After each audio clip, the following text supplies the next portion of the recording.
আসসালামু আলাইকুম। শুভেচ্ছা সবাইকে। কেমন আছেন সবাই?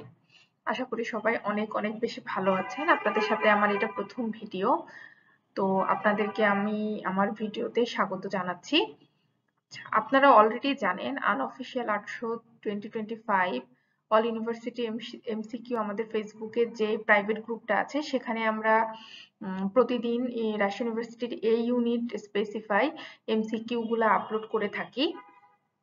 তো সেটারই সূত্র ধরে আমরা প্রিভিয়াসলি ১ থেকে ১০ যে কোশ্চেনটা আছে কোশ্চেনের অ্যান্সার গুলো আমরা দেওয়ার চেষ্টা করেছি পোস্ট আকারে। কিন্তু আসলে আমার সবসময় ইচ্ছা ছিল আপনাদের সাথে আমি ছোট ছোট ভিডিওর মাধ্যমে আমি এই অ্যান্সার গুলা আপনাদের কাছে দিব। কারণ এই অ্যান্সার গুলোর সাথে আপনি যেমন হচ্ছে এক কথায় উত্তর পাচ্ছেন, এছাড়াও হচ্ছে আমার কোশ্চেনের সাথে কিছু ব্যাকগ্রাউন্ড থাকে যেগুলো হচ্ছে আমি আপনাদের সাথে শেয়ার করব। তো দেখা যাচ্ছে সেই ব্যাকগ্রাউন্ডের সাথে আপনারা আরো কিছু এমসিকিউ বা আরো কিছু জেনারেল নলেজ গ্যাদার করতে পারছেন। তো যেটা দেখা যাচ্ছে যেখান থেকে আপনাদের প্রশ্ন আসতেও পারে, আবার আপনাদের নলেজে থাকলো যেটা আপনাদের পরবর্তীতে অন্য কোনো কাজেও লাগতে পারে। বলা যায় একের ভিতর দুই। তো সেই সূত্র ধরেই আমি আজকে আমাদের যে ১১ থেকে ২০ নম্বর যে প্রশ্নগুলো আছে সেই প্রশ্নের উত্তরগুলো আমি আপনাদেরকে এখানে দেবার চেষ্টা করব এবং এই উত্তরের প্রত্যেকটা প্রশ্নের ব্যাকগ্রাউন্ডে কিছু কাহিনী আছে বা কিছু কথা থাকে। তো সেই পরিচিতিগুলোও আপনাদের সাথে শেয়ার করার চেষ্টা করব। আশা করি আমার সাথে পুরো ভিডিওতে সঙ্গে থাকবেন। আচ্ছা, সরাসরি প্রশ্নে চলে যাচ্ছি, প্রশ্নের উত্তরে। প্রথম আমাদের যে ১১ নম্বরের যে প্রশ্নটা ছিল সেটা ছিল হচ্ছে গুয়ের্নিকা কার বিখ্যাত চিত্রকর্ম? আমরা কম বেশি সবাই জানি এটি পাবলো পিকাসোর একটি বিখ্যাত চিত্রকর্ম। মূলত এই চিত্রকর্মটি পাবলো পিকাসো ১৯৩৭ সালে এঁকেছিলেন, যেটা ছিল স্প্যানিশ গৃহযুদ্ধের সময়কালে। এটি স্পেনের গুয়ের্নিকা শহরে জার্মান বিমান বাহিনীর বোমা হামলার প্রতিক্রিয়ায় তৈরি করা হয়েছিল, যেখানে দেখানো হয়েছে যুদ্ধের ভয়াবহতা এবং বেসামরিক যে জনগণের দুর্দশার এক শক্তিশালী প্রতীক হিসেবে বিশ্বজুড়ে এই ছবিটি পরিচিতি লাভ করে। ১২ নম্বরে যে প্রশ্নটা ছিল সেটা ছিল আগুনের পরশমণি কার লেখা উপন্যাস? আচ্ছা, আগুনের পরশমণি হুমায়ুন আহমেদ, আমাদের বাংলাদেশের বিখ্যাত একজন লেখক। হুমায়ুন আহমেদের এটি একটি অনবদ্য সৃষ্টি, আগুনের পরশমণি। আগুনের পরশমণি মূলত বাংলাদেশের মুক্তিযুদ্ধের পটভূমিতে তৈরি। ১৯৮৬ সালে এই উপন্যাসটি প্রথম প্রকাশিত হয় এবং এটা মূলত বাংলাদেশের স্বাধীনতা যুদ্ধের সময়কালে ঢাকায় যে গেরিলা যুদ্ধ হয়েছিল এবং একটি মধ্যবিত্ত পরিবারের বিভিন্ন মুক্তিযোদ্ধাদের আশ্রয় দেওয়ার কাহিনীটা এখানে এই মুভিতে মূলত এই বইয়ে হচ্ছে প্রকাশিত হয়েছে। এবং ১৩ নম্বর প্রশ্ন ছিল অস্কার মনোনীত প্রথম বাংলাদেশী চলচ্চিত্র কোনটা? আচ্ছা, অস্কার মনোনীত প্রথম বাংলাদেশী চলচ্চিত্র হচ্ছে মাটির ময়না, যেটি তারেক মাসুদ তৈরি করেছিলেন এবং এটি মূলত ২০০২ সালে নির্মিত হয়েছিল। ১৪ নম্বরে ছিল রাজু স্মৃতি ভাস্কর্যের শিল্পী কে?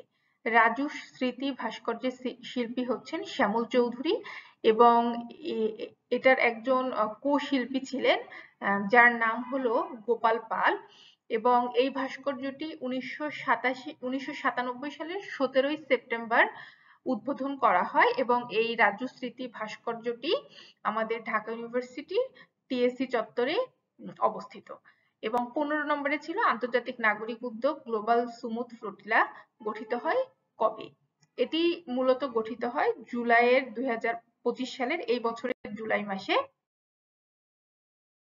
এবং ১৬ নম্বরে ছিল সানায়ে তাকাইচি কোন দেশের প্রথম নারী প্রধানমন্ত্রী? আচ্ছা, এটা হচ্ছে জাপানের প্রথম নারী প্রধানমন্ত্রী এবং জাপানের ইতিহাসে সানায়ে তাকাইচি হচ্ছে প্রথম নারী প্রধানমন্ত্রী। ১৭ নম্বরে ছিল ভেনি ভিডি ভিসি উক্তিটি কে করেছেন? ভেনি ভিডি ভিসি উক্তিটি করেছেন জুলিয়াস সিজার। ভেনি ভিডি ভিসি এর অর্থ হচ্ছে এলাম, দেখলাম এবং জয় করলাম। মূলত উক্তিটি তিনি করেছিলেন রোমান সেনাপতি রোমান সেনাপতি থেকে তিনি উক্তিটি করেছিলেন রোমান সেনাপতির উদ্দেশ্যে, এবং খ্রিস্টপূর্ব 47 সালে জিলার যুদ্ধের বিজয়কে কেন্দ্র করে তিনি এই বিখ্যাত উক্তিটি করেছিলেন। 18 নম্বরে ছিল কোচ নৃগোষ্ঠীর বাস কোন জেলায়? কোচ নৃগোষ্ঠীর বাস বাংলাদেশের ময়মনসিংহ জেলায়। কোচ নৃগোষ্ঠী ছাড়াও বাংলাদেশে আরো অনেক অনেক নৃগোষ্ঠীর বসবাস আছে। তাদের মধ্যে চাকমা, মারমা, রাখাইন ইত্যাদি হচ্ছে প্রধান। তো আমি এখানে উল্লেখ করার কিছু কিছু যে যারা বিখ্যাত বা কিছু সংখ্যাগরিষ্ঠ কিছু যে নৃগোষ্ঠীরা আছেন তাদের কিছু বসবাসের জায়গা বা কোন জেলায় তাদের বেশি অবস্থান, তাদের কথা বলার চেষ্টা করব, যেটা আপনাদের হয়তো পরবর্তীতে অন্য কোনো অ্যাডমিশন টেস্টের কোশ্চেনে বা হচ্ছে প্রশ্নের ক্ষেত্রে কাজে লাগতে পারে। যেমন চাকমা, তাদের বসবাস রাঙামাটি, খাগড়াছড়ি ও বান্দরবনের পার্বত্য জেলায়। এছাড়াও মারমা, রাখাইন, চাক, ত্রিপুরা, বম, খিয়াং, কুমি এদের বসবাস পার্বত্য চট্টগ্রামে। পার্বত্য চট্টগ্রাম মূলত বান্দরবান, খাগড়াছড়ি এবং এপাশে হচ্ছে রাঙামাটি, এই তিনটা জেলা নিয়ে মূলত এদেরকে পার্বত্য জেলা বলা হয়, পার্বত্য চট্টগ্রাম জেলা বলা হয়। এছাড়াও হচ্ছে সাঁওতালও হচ্ছে একটি গুরুত্বপূর্ণ নৃগোষ্ঠী বাংলাদেশে, যাদের বাস হচ্ছে ময়মনসিংহ, সিলেট এবং রাজশাহী জেলায়। গারো হাজং এর মূলত বাস ময়মনসিংহ এবং সিলেট জেলায়। এছাড়াও হচ্ছে খাসিয়াদের বাস হচ্ছে সিলেটে। মাহাতো নামে কিছু নৃগোষ্ঠী আছেন যাদের বাস ময়মনসিংহ, সিলেট, ঢাকার গাজীপুর এবং টাঙ্গাইল জেলাতে। এছাড়া 19 নম্বরে আছেন কোন কোম্পানি চ্যাট জিপিটি প্রস্তুত করেছেন? চ্যাট জিপিটি মূলত প্রস্তুত করেছেন ওপেন এআই নামের একটি সংস্থা। ওপেন এআই নামক একটি কৃত্রিম বুদ্ধিমত্তা গবেষণা সংস্থা দ্বারা তৈরি করা হয়েছে, যা 2015 সালে স্যাম অল্টম্যান, ইলন মাস্ক এবং অন্যান্যদের দ্বারা প্রতিষ্ঠিত হয়েছিল।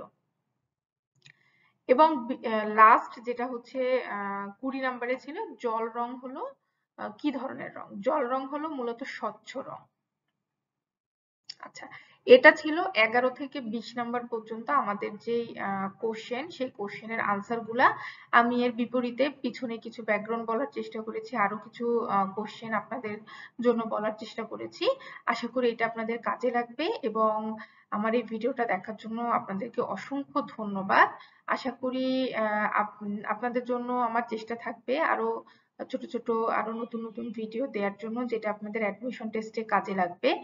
তো সে পর্যন্তই হচ্ছে, আশা করি আপনারা আমার পরবর্তী ভিডিও দেখবেন, এবং সেই পর্যন্ত নতুন কোনো ভিডিও দেখার আমন্ত্রণ জানিয়ে আজ এখানেই শেষ করছি।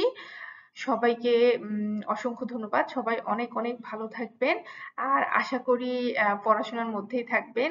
যত বেশি স্টাডি করবেন তত বেশি ইউনিভার্সিটিতে চান্স পাওয়ার সম্ভাবনা বেড়ে যাবে। সবাইকে শুভকামনা। আল্লাহ হাফেজ।